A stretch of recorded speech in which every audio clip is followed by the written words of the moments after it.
तो ये आमर चली सब माने गोटे खटणी हो तो ये सब भोग पर प्रस्ताव या तो ये भातटा पूरा या सब या माने डालमा हम गोटे आईटा सरला माँ मंदिर में भोग लगे तापर जाकि सब छोट छोट पिला आसवे जो मैंने आसिक खाते समस्त गाँव आसिक मिसी खाते गाँव भाईचारा बहुत सारा माने भल थाए। कृष्ण स्वागत करुच्चे आपण मानक आउ गोटे नुआ ब्लॉग रे। तो फाइनाली देखिए सकाळ हो गलानी सकाल सकाल भाई ड्यूटी जी बोलू सार मत सका फोन करते सार मत काली कहते आज 8टा गोटे मीटिंग अच्छे जावा एक्चुअली भूली जाइए पूरा सार सांगे सांगे 8टा 15 फोन कले सांगे सांगे पैंट सार्ट पिंधि पलैली और रविटक जाइए मीटिंग था मीटिंग सरीगला तब आस पहुँचली रूम रे गाधे पाधे रेडी हो गली देखिए मुझे चंदन लगे आपण मैंने बहुत जन भावुते बाबा हो गले चंदन हूँ जगन्नाथ तुलसी और चंदन हूँ सबुठ श्रेष्ठ जब जड़े चंदन लगाए से पवित्र हो जाए और जो तुलसी पाए से वैकुंठ को जाए तो चंदन और तुलसी केते महात्मा अच्छे तो समस्त आप चंदन लगातु बहुत बढ़िया लगे मुझे लगे बहुत लंबा आईटा तार बहुत सारा कारण अच्छे मुझे वीडियो कहबी किंतु आप लगे आप शांति मिल। तो चलतु सकाल सकाल कौन खाना तैयारी खाना पीना आम रूम प्रभात करते बहुत जोर भोक भी लगे टाइम से 11टा हो गलानी। तो चलतु फास्ट खाइबा तापर कौन हो सका प्रभात बन देते काली मानी शाग तो यहाँ गोटे शाग बनाई शाग बनाई कौन अच्छी भाई भात बना डाली बढ़िया खाए। यही माइकटा आसाला आम गाँव यहाँ हूँ गाँव संकीर्तन मंडल माइक तो यहाँ बापूजी नगर नहीं जी देखेबी एक्चुअली यहाँ कौन खराब हो बाजुनी आउ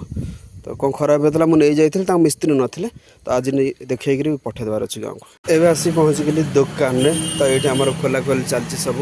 भितर तो फोनटा कम हम तो पाखापाखि खराब होता से भाई से खोली देखुं एक्चुअली कौन प्रोब्लेम होती सकाल दे जाइए माइक करवा लगी तो फाइनाल एवं माइकटा हो जाए बहुत कम पैसा भाई करदे कहली भाई आम संकीर्तन कीर्तन मंडली कथा आगे कर दिंतु तो बहुत भल काम भी कर आपार्टमेंटा देखुते बहुत बड़ आपार्टमेंट Z1 आपार्टमेंट तो यहाँ देखो केते बड़ बिल्डिंग तो ये बिल्डिंगटा केते बड़ बिल्डिंग तो ये बिल्डिंगटा भाई केते बड़ बिल्डिंग भाई आ भर आप आसिले रास्ता पाइबे कुआड़ कौन घर अच्छी माने जो नुआ लोक आस जीवन सारा खोजले पाइपर भुवनेश्वर एवं बहुत रोड एक्सीडेंट होची तार मुख्य कारण हूँ लोक मैंने माने गाड़ी चलेला बेला अन्य मानस होती जी गाड़ी स्पीड चला ताठू अधिक चलाऊँ भाई गोटे गाड़ी गोटे रोड रे 50 स्पीड तार लिमिट तुम यदि 70-80 चलेब तार कौन हम आज माने जयदेव बिहार और किट भितर मुझे सन्ध्या 2टा एक्सीडेंट देखिले तो ये जस्ट मुझे गोटे वीडियो शूट कर पूर्व ही एक्सीडेंट होती पुलिस ठिया होता वीडियो कर पारे तो ये आसी कर भावतु तो गाड़ी भाई देखिए चलातु ना तुम बोले आउ गोटे निरीह लोकर जीवन पड़े बसी परिवार हैरान हम तो कहीं कौन भाई गाड़ी जोर चलेबे आस्ते चलातु देखिए चलातु जी दरकार से चलातु 10:30 हो गला से टाइम तो ये आस पहुँच रूम रे भाई ट्राफिक एत भिड़ आउ ट्राफिक रे लोक मैंने गाड़ी स्पीड चलाऊँ एक्सीडेंट बहुत होची तो ये आसते रूम को ये क्षीर गरम हो जाए सिमेई बन देचु तो बहुत ही राति हो गलानी पाखापाखि 11टा हो गलानी बहुत सारा दिन सारा काम फाम कर भाई आसला रूम को रोसे करा पड़ी बाहर तो भावतु घर जो मैंने रोसे कर महान रोसे कामटा बहुत महान मुझे भावी तो जाओ प्रभात भी जाते धोवा को मुझे धोई देखेली गाड़ी उपर घोरेली ग्रीन स्क्रीन घोरेली तो गाड़ीटा आम बाहर रोचे ना तो ये देखो गाड़ीटा ग्रीन स्क्रीन घोरे देती ये देखो निआ लगा जाता है तो चलते प्रभात बस खाई आसले खाइबा मिसिकी आज आम सब आसला परिवा पत्र प्रभात बाबू जाते मार्केट मु तो पलैली पटिया तो ये बीम्स आ सब कौन एमती अच्छी सब सीम फीम ये अच्छी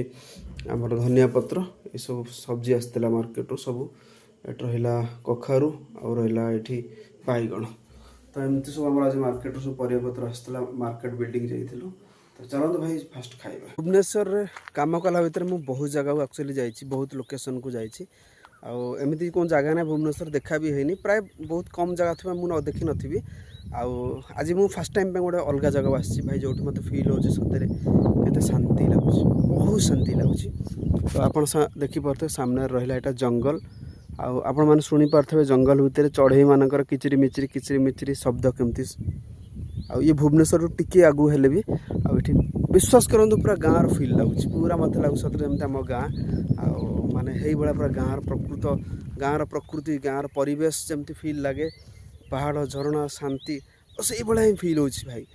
आउ विश्वास करନ୍ତୁ ମୁଁ ଆପଣ ଅନବିଲିଭେबल ମୁଁ ଆପଣଙ୍କୁ କେବେ ହେଲେ से सब जिन सेयार भी करें एत इमोशनाल लगुच कौट ना कौट विश्वास कर आम सब गाँ पिला सहर आमको केवे भल लगे केवल चाकरी करने को पैसा रोजगार करने को घर परिवार चलैया बाहर आसी रोचे गाँव भी हो पार जेहेतु आम बाहर रोचे गोटे आसिक पुणी आम गाँ प्रति भल पाइबा अच्छी तो यहाँ रहा भाई जंगल और जंगल देख तो बढ़िया लगुच रास्ताटा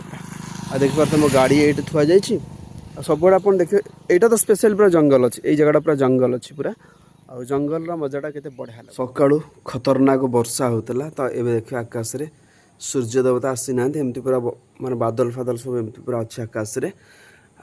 काली सबुआड़े ओडिशा प्राय विभिन्न जगह वर्षा होती कि भुवनेश्वर हो नाला रात में गाड़ी घोरे थी से ग्रीन स्क्रीनटा घोरे थी मुझे कहली ओदा हो नहीं आसी तो गाड़ीटा किसी सफा हो गला पानी लगे तो ये तो वर्षा वर्षी ना भुवनेश्वर रे किंतु पागटा ठंडा लगुच भाई आज सका दबार था बस रे कि एपर्यंत मुझे बस देनी भाई ड्यूटी करुँच बस न मिलला फाइनल मतलब गाँव को जावाक पड़ो तो ये देखो मैं ट्राफिक अच्छी सत्यनगर ट्राफिक रे सका आज भावुली भाई बस रे जाई रसुलगढ़ दे बोलू असल से बस टाइमटा मुझे जानी के से बस आसूचे के जाऊँ आ से कंडक्टर भाई को फोन कले सी मो फोनटा भी उठेलानी लास्ट को स्विच अफ करदेला आईठू कटक जावा से कोड़े 30-60 किलोमीटर हो कटक गले बस मिल भुवनेश्वर किसी बस ना तो मुझे भावुँ ए तो ड्यूटी अच्छी मुझे भावुँ ना आज गाँव को पलैबा आज नाच हो गाँव नाच देखार अच्छी आठ मत जबार अच्छी माने अष्टम प्रहरी अच्छी से ठाकुर नाम संकीर्तन हम ठाकुर जिनस पहुँचे नाम संकीर्तन हम तो एबे काम कर अच्छी सम हस्पिटाल पाखापाखि अच्छी भावुँ 3टा 3:30 4टा बेलू बाहर जी भावुँ तो देखिए भाई कौन सब होमती आ सका भाई खाई खाली सिमे टे बहुत जोर भोक लगे चलो फास्ट खाइबा ना कम ही करहबनी एबे खाऊली यही दही बराटा भाई बढ़िया टेस्ट अच्छी भाई बनई आ पियाज आ सेवटा देखो केते बढ़िया टेस्ट अच्छी बनई गोटे मसला पकई घर तैयारी बढ़िया लगे आसती रूम को तो फाइनाल एवं रूम रेडी हो गले घर को जावा लगी कहीं जल्दी जल्दी जावाक पड़ो माने ये 100 किलोमीटर पाखापाखि हम नगले कौन हम ना जो माइकटा मुझे सजाड़ी से माइकटा पुणी गले अष्टम प्रहरी मत आम जबार अच्छी संध्या बेले तो जल्दी जावाक पड़ो बाहर की कहीं रास्ता कौट भिड़ हो पारे कौन भी हो पारे तो चलतु Bhubaneswar to direct journey to माने गाँव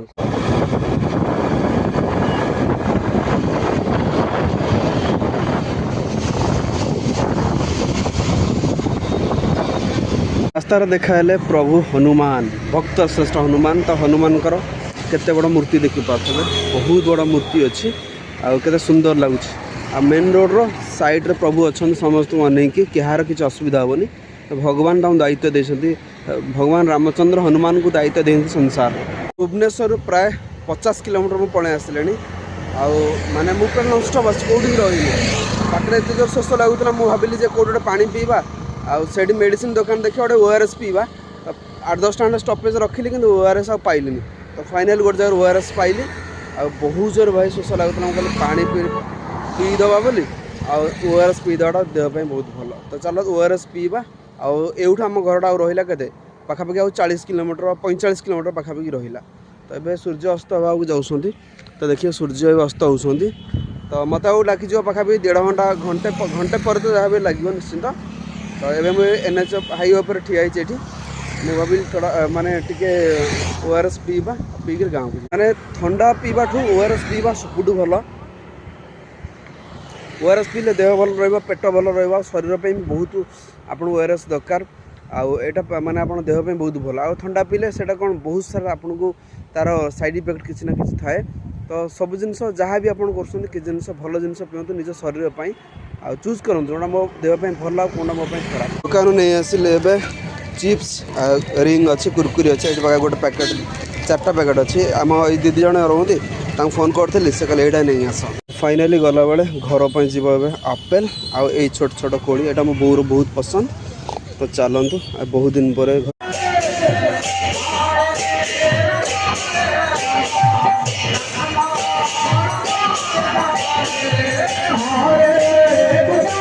फाइनाल आसी पहुँच गली गाँव में तो सकाल सकाल खिया क्षीर सहित रुटी तो ये आम होता रुटी तैयारी कराला पूरा चुली रे देखो पूरा गाँव में कमी हुए कुटा फुटा अच्छे से जला जली चुली होता ଏଇଟା ଗୋଟେ ଖଟ ପଡ଼ିଛି ତ ଏଇଠି ଖିଆ ହେଉଛି ଶାନ୍ତି ଲାଗୁଛି ଭାଇ। ଏବେ ଯାଇଥିଲୁ ଆମେ ଧାନ କୁଟିବାକୁ ଆଉ କଳବାଲାକୁ ପଇସା ଯାଉଛି ଦେବାକୁ ସାଇକେଲରେ। ଏଇଟା ହେଉଛି ଦେଖ ଗାଁ ରାସ୍ତା ଭାଇ। ତ ଏଇଠି ରହିଲା ଆମର ଜଗନ୍ନାଥ ମନ୍ଦିର ଆଉ ମୁଁ ଯାଉଛି ଏବେ ପଇସା ଦେବାକୁ ଯେଉଁଠି ଧାନ କୁଟା ହେଇଥିଲା। କାଲି ଆମେ ଯାଇଥିଲୁ କୀର୍ତ୍ତନ କରିବାକୁ ଆଉ ଫେରୁ ଫେରୁ ବହୁତ ରାତି ହେଇଯାଇଥିଲା ଆଉ ସକାଳୁ ଭାଇ ନିଦ ଫିଦ ବହୁତ ଜୋର ଲାଗୁଛି। ତ ଏବେ ମୁଁ ଗାଧୋଇ ପାଧୋଇ ରେଡ଼ି ହେଇଯାଇଛି। ତ ଏବେ ଯାଉଛି ଆମ ମାଆଙ୍କ ମନ୍ଦିରରେ ହେଉଛି ଖଟଣି ହେଉଛି। ତ ଚାଲନ୍ତୁ ଯିବା। ଆମ ଗାଁରେ ଅଛନ୍ତି ଜାଗୁଳେଇ ମା। ତ ସେଇଠି କେମିତି କ'ଣ ଖଟଣି ହେଉଛି ଆପଣମାନଙ୍କୁ ମୁଁ ଦେଖେଇଦେବି। ତ କାହିଁକିନା ସେଇଟା ଆମ ପ୍ରତ୍ୟକ୍ଷ ମା ମାନେ ସେ ବହୁତ ପୂର୍ବପୁରୁଷ କଥା ଅଛି ସେମାନେ ଗାଁ ଦାଣ୍ଡରେ ଆସନ୍ତି। ସେତେବେଳେ ଗାଁ ଦାଣ୍ଡରେ କେହି ପରିସ୍ରା କରନ୍ତିନି ବହୁତ ସାରା ରେଷ୍ଟ୍ରିକେସନ୍ ଥିଲା। ହୁଏତ ଆସ୍ତେ ଆସ୍ତେ ଲୋକମାନେ ଆସ୍ତେ ଆସ୍ତେ ସେସବୁ ଜିନିଷ ଭୁଲିଗଲେଣି କିନ୍ତୁ ସେସବୁ ଜିନିଷ କେଉଁଠି ନା କେଉଁଠି ଗାଁରେ ଜାଗୁଳେଇ ରହିଲେ ବହୁତ ମାନେ ଲୋକଙ୍କର ଉପକାର ହୁଏ। କାରଣ ସେତେବେଳେ ବହୁତ ସାରା ହଇଜା ହେଉଥିଲା ମାନେ ମହାମାରୀ ଆସୁଥିଲା ସେସବୁ ଜିନିଷ ପାଇଁ ଜାଗୁଳେଇ ମା ସବୁ ଗାଁରେ ଥାନ୍ତି। ସକାଳୁ ସକାଳୁ ଏମିତି ବର୍ଷାର ପାଗ ଅଛି। ତ ଚାଲନ୍ତୁ ମୁଁ ଏବେ ମାନେ ବ୍ଲଗ୍ ଏଡ଼ିଟିଂ କରୁଥିଲେ ପୋଷ୍ଟ ବି ହେଇଗଲା। ତ ଚାଲନ୍ତୁ ଆଜିର ବ୍ଲଗ୍ ଏଇଠି ଏଣ୍ଡ କରିବା। ତ ଆପଣମାନଙ୍କୁ ଆଜିର ବ୍ଲଗ୍ ପସନ୍ଦ ଆସିଥିବ ଯଦି ପସନ୍ଦ ଲାଇକ୍ କରିଦେବେ। ଚ୍ୟାନେଲ ଯଦି ନୂଆ ଅଛନ୍ତି ସବସ୍କ୍ରାଇବ୍ କରିଦେବେ। ଦେଖା ପୁଣି ଆପଣମାନଙ୍କ ସହିତ ଗୋଟେ ନୂଆ ବ୍ଲଗ୍ରେ। Thanks for watching my blog. Bye.